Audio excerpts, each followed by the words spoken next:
اب قرآن جو ہے میں نے عرض کیا کہ زندگی زندہ کتاب ہے. قرآن کریم میں ایک جگہ ارشاد فرماتا ہے بسم اللہ الرحمن الرحیم یا ایھا الذین آمنوا استجیبوا للہ وللرسول اذا دعاکم لما یحییکم. بہت خوبصورت آیت ہے, بہت نورانی آیت. ایمان والو استجیبوا للہ, اللہ وللرسول, اللہ اور اللہ کے رسول کی بات پہ استجابت کرو.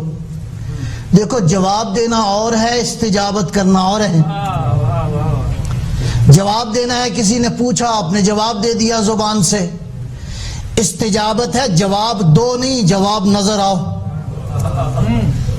تمہارا وجود بتائے کہ تم اس کا جواب دے رہے ہو. جو اس عالم میں ہے, جو استجابت کے مرحلے پر ہو, اگر کوئی پکارے اور استجابت نظر آئے, پکارنے والا حسین ہو, استجابت کرنے والا عباس. کیا بات ہے, سبحان اللہ سبحان اللہ. اگر استجابت کسی نے سمجھنی ہے, یا ایھا الذین آمنوا استجیبوا للہ وللرسول, اے ایمان والو استجابت کرو اللہ اور اللہ کے رسول, اذا دعاکم جب تمہیں پکاریں, لما یحییکم اس لیے کہ یہ تمہیں زندگی دینا چاہتے ہیں. اللہ اکبر. پروردگار خطاب تو ایمان والوں کو ہے, یہ کوئی مردہ لوگ ہیں جن کو خطاب ہے نہیں, زندوں کو خطاب ہے. اے ایمان والو, یہ کس کو خطاب ہے؟ صاحبان ایمان کو خطاب ہے. اس کا مطلب ہے زندگی کا مرحلہ کچھ اور بھی ہے. وہ کیا خوبصورت ربائی ہے. یہ نکتہ میں نے سیکھا ہے بوالحسن سے, یہ نکتہ میں نے سیکھا ہے بوالحسن سے کہ جان مرتی نہیں مرگ بدن سے.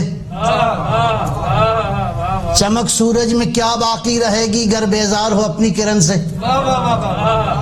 اپنی حقیقت سے بیزار نہ ہو. تو اے ایمان والو استجابت کرو, لما یحییکم یہ چاہتے ہیں تمہیں زندگی دیں. تو اللہ کا رسول زندگی بانٹ رہا ہے,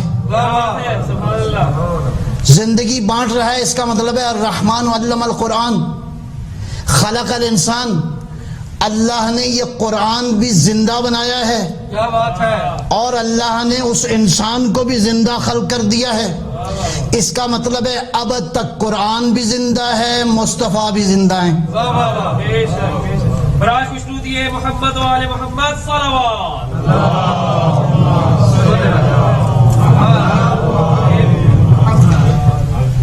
اور یہ میں عرض کر چکا کہ زندہ قرآن, وہ جو قرآن آج بھی موجود ہے, اور وہ قرآن زندگی دینا چاہتا ہے بشریت کو, انسانیت کو.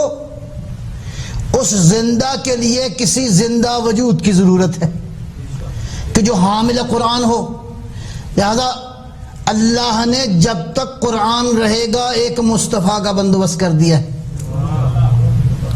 لہذا عزیزان گرامی, زندگی کا یہ مرحلہ کہ یہ قرآن زندگی دینے والا وجود ہے, شعور رکھنے والا وجود ہے.